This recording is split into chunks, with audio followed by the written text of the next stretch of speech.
Nous sommes en direct sur les ondes de Radio Côte d'Ivoire. Vous nous appelez pour nous dire ce qui ne va pas. On rappelle les différents contacts 27 20 21 44 48, 27 20 24 27 87 au standard. Wassa Traoré va vous recevoir et vous mettre en direct. Clémence Cole est à la console technique. Direction Crézoukoué, c'est à Divo avec monsieur Taillero Nicolas. Bonjour monsieur. Bonjour cher ami Franck-Olivier. Merci de nous appeler ce matin et d'être sur Radio Côte d'Ivoire. Alors vous nous parlez du cacao. Alors dites-nous, qu'est-ce qui ne va pas? Oui, ce matin je parle du prix du cacao. Vous savez que chaque année, chaque 1er octobre, le gouvernement en accord avec la direction du café cacao donne le prix du cacao permettant à l'ouverture du prix du cacao pour l'achat du cacao. Et donc le monde paysan retient son souffle pour l'annonce du prix demain. Évidemment, oui. Voilà. Donc je voudrais prier au chef de l'État. Le chef de l'État qui est un président dynamique que vraiment j'apprécie. Pour tout ce qu'il fait pour les Ivoiriens. On l'a vu tout récemment lors de l'indépendance pour les fonctionnaires. Je voudrais que le chef de l'État revoie à la hausse le prix du cacao. Précédemment, c'était 825. Mais je lui apporte une supplication de revoir ça à la hausse de 75 francs ou de 100 francs pour qu'on arrive à 900 ou à 925. Ça serait vraiment des applaudissements dans le camp du monde paysan pour le chef de l'État. Et c'est votre souhait ce matin. Il est vraiment soucieux de la vie des Ivoiriens et je suis vraiment content et j'ai bonne foi que le chef de l'État attendra vraiment mes plaies, mes supplications au nom de tous les planteurs de la Côte d'Ivoire pour que demain, les planteurs puissent sourire à l'annonce de ce prix-là. Je vous remercie. Merci, monsieur Taillero Nicolas. C'est votre souhait ce matin pour le prix du cacao. Voilà, toute la Côte d'Ivoire effectivement retient son souffle. Merci à vous. Et on part à Miankwassikro, c'est à Abangourou avec monsieur Zongo Ahmed. Allô, bonjour. Bonjour, monsieur Franck-Olivier Kouadio, bonjour à toute l'équipe. C'est nous qui vous disons merci de nous faire confiance. Alors, vous nous parlez de la route. C'est pas la première fois que vous nous appelez pour dénoncer. Monsieur Franck-Olivier Kouadio, cela fait 10 ans que la route d'Amiens-Kwassikro n'existe plus. Aujourd'hui, le fleuve Komo est en train de repousser l'eau. Donc, la voie est coupée depuis cela. Cela fait 5 ans aujourd'hui que je parle de cette voie, le pont qui n'existe plus. Donc, vraiment, M. Franck-Olivier Kouadio, ça fait pitié pour la population d'Amiens-Kwassikro. Les élèves sont toujours là. Même l'école primaire, à cause de l'état de la route, il y a au moins 5 enseignants qui n'est pas là pour enseigner les enfants.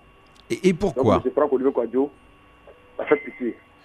Et pourquoi les enseignants sont pas là? C'est vrai que vous avez évoqué le problème de route, mais comment ça se fait qu'ils ne soient pas là? Dites-nous. Oui, à cause de l'état de la route. Actuellement, là, les ponts, là, ils n'existent plus.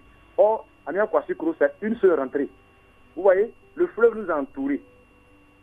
Et il faut passer par une seule voie pour sortir. Et même voie, il faut pas emprunter aussi pour aller à Bangourou. Donc, actuellement, l'état de pluie, là, il n'y a plus de ponts qui n'existent plus. Donc, actuellement, il y a des gens qui ne peuvent plus traverser le fleuve. D'accord. Et vous dites que c'est aussi dangereux, hein, la traversée du fleuve. C'est très dangereux, M. Franck-Olivier Kouadio. C'est très dangereux. Donc, moi, je demande à l'État de faire quelque chose pour Amiens-Kwassikro. D'accord. Actuellement, c'est grave. Et vous attirez l'attention ce matin pour que vous puissiez avoir la route à Miankwassikro, c'est bien ça, c'est à Abangourou. Merci à vous, monsieur Zongo Ahmed. Et on part à Yamoussoukro avec monsieur Traoré Bamba. Je pense qu'il est prêt. Allô, bonjour. Oui, bonjour. Bienvenue sur Radio Côte d'Ivoire. Vous nous parlez ce matin du Trésor, selon vous, qui ne paye pas les salaires. Alors, de quel salaire parlez-vous? Non, il ne s'agit pas des salaires. D'accord, allez-y.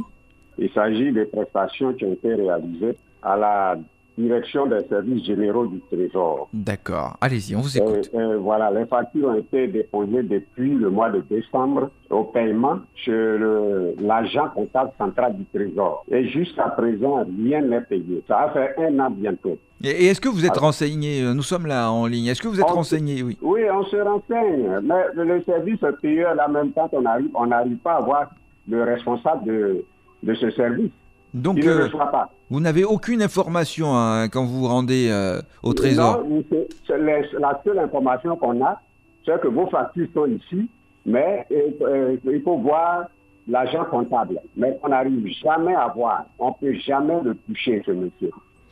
D'accord. On va faire un récapitulatif, oui. Et puis la précision que je voulais faire, c'est que beaucoup de choses se disent là-bas. Il y a des gens même dont les parties sont là-bas depuis l'année 2017 et on ne paye pas.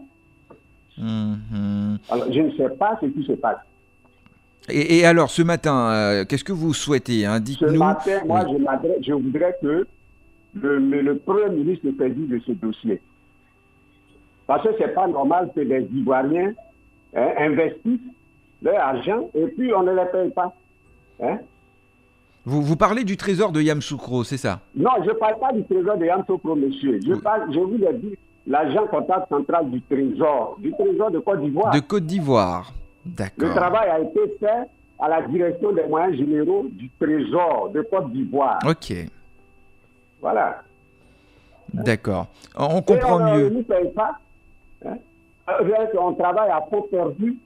On ne comprend pas, on n'arrive pas à voir, on ne nous donne aucune explication. Merci et vous souhaitez avoir des explications. Merci de nous avoir appelés et on espère qu'à travers votre appel, vous aurez très vite une réponse on va dire au fait que vos factures aient duré un certain nombre de temps. Donc au Trésor de Côte d'Ivoire. Merci Monsieur Traoré Bamba. Il nous appelait de Yamoussoukro et on reste toujours à Yamoussoukro. C'est avec Monsieur Boni Kouakou. Est-ce qu'il est en ligne? Allô, bonjour. Allô. Oui, Monsieur Boni. Oui, bonjour mon frère. Bienvenue sur Radio Côte d'Ivoire. Vous êtes en direct, vous appelez de Yamoussoukro. Vous allez nous parler de la gendarmerie. Tous les animateurs de la radio. Oh là là, il est parti. On souhaite qu'il puisse nous rappeler s'il a quelque chose de très important à nous dire. 27 20 21 44 48, 27 20 24 27 87. On vous attend sur les ondes de Radio Côte d'Ivoire et nous sommes à Bondoukou. Il se prépare à être en direct. C'est Monsieur Adissa Marcel. Allô, bonjour. Allô. Allô. Monsieur Adissa Marcel, bonjour. Bonjour. Bienvenue sur Radio Côte d'Ivoire. Alors, vous nous parlez d'un problème avec l'électricité. De quoi s'agit-il? Voilà. Depuis un moment, ils ont commencé à faire les démarches par rapport à l'électricité de notre village. Mais jusqu'à présent, rien n'a été. Et ça fait combien de temps que vous avez commencé les démarches?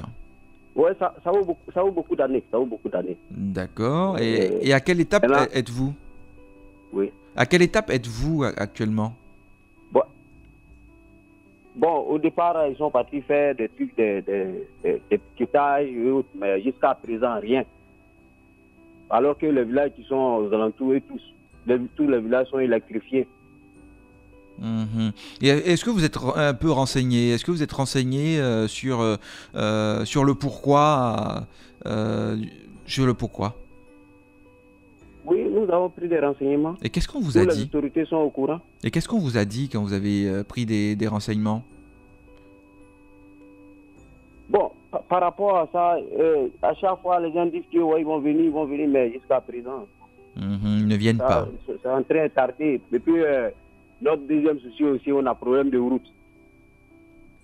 Ok. Alors, ce matin, vous avez l'opportunité et l'occasion de bien sûr, de dénoncer ce fait. Me fait signe qu'il est parti, mais je pense qu'il a déjà dit l'essentiel. Monsieur Adissa Marcel, qui nous parlait de ce grave problème d'électricité dans sa localité. Et nous sommes à Agboville avec Monsieur Yavo Olivier. Bonjour. Bonjour, monsieur. Bienvenue sur nos antennes. Alors, vous nous parlez... Oui, ce matin, je suis ravi de vous avoir au téléphone. Nous aussi. Je suis très content. Alors, allons-y. Vous nous parlez d'un problème avec le pont, oui. Du pont qui doit relier la sous-préfecture d'Atobrou au village Ogboji. Parce que l'Agnébi, le fleuve Agnébi, qui passe... Qui nous sépare. Et actuellement, nous sommes dans la saison pluvieuse. Et chaque fois, j'appelle pour cela. Actuellement, nous sommes dans la rentrée là. Les élèves doivent traverser le fleuve Agnébi pour aller à l'école dans un autre village qui s'appelle Kopa, la sous-préfecture d'Atobrou. Problème. La traversée, c'était à pirogue. Et ça fait au moins une semaine de cela où il y a eu le renversement des pirogues. Et vraiment, c'était catastrophique. Simplement, moi, je voulais faire l'appel à nos autorités. Le conseil régional à la tête, Temba Ngou Pierre, et le 5e conseiller, qui est du village même d'Atobrou, qui s'appelle Abdou Balé, vraiment de penser à ce pont, pour ne pas que chaque année, on ait Pour éviter des catastrophes, hein, vous dites. Oui, catastrophe. Parce que D'accord. ça fait une semaine de cela, je vous dis que, parce que la traversée, c'est fait à pirogue. C'est les enfants qui doivent traverser le fleuve, le Boji, qui doivent traverser le fleuve pour aller à l'école, à la Copa. Et c'est extrêmement dangereux ce que vous dites, oui. Et puis revenir Selon le vous, soir, encore traverser le fleuve pour venir. D'accord. Merci de nous appeler, de nous donner des nouvelles, ce genre de nouvelles. Et les autorités sur place sont interpellées et aussi le ministère des Infrastructures. Merci à vous, monsieur Yavo Olivier, de nous avoir appelés. On prendra le tout dernier sur Radio Côte d'Ivoire et nous repartons à Bondoukou avec monsieur Yao Kwaku. Bonjour. Oui, bonjour, monsieur. Bienvenue sur Radio Côte d'Ivoire. Alors, Oui, vous nous merci. parlez d'un problème d'eau. Qu'y a-t-il avec l'eau à Bondoukou ? Voilà. Mon village est situé à 54 km de Bondoukou. Le village s'appelle Banwi. Nous avons fait plus de recherches sur l'eau. On est allé à la SODECI, on est allé au conseil général, mais rien. On dit non, ils vont envoyer le château, mais rien. Et depuis là, rien. Alors, comment vous vivez cette situation ? Qu'est-ce qui se passe ? Comment est-ce que vous arrivez à vous approvisionner en eau ? Parlez-nous de toute cette situation. On a un peu de pompe, mais la pompe ne suffit pas. Le village compte plus de 3000 âmes. D'accord. Et on imagine que c'est le rang le matin. Elles se réveillent à quelle heure, les dames, les femmes, pour aller puiser l'eau ? Oui, les femmes viennent. Il y a une rivière à côté. C'est là-bas, les femmes viennent. Et puisent de l'eau à la rivière pour compléter l'eau de la pompe, n'est-ce pas ? Oui, c'est ça. D'accord. Et vous trouvez que c'est un problème d'insalubrité ? Ça pose un problème. D'accord, ok. Merci donc à vous, monsieur Yao Kwaku. Rapidement, vous allez nous redonner le nom du village ? Et il est parti. Je pense qu'on a retenu l'essentiel. Merci donc à Clémence Koul. Merci à Wassa Traoré.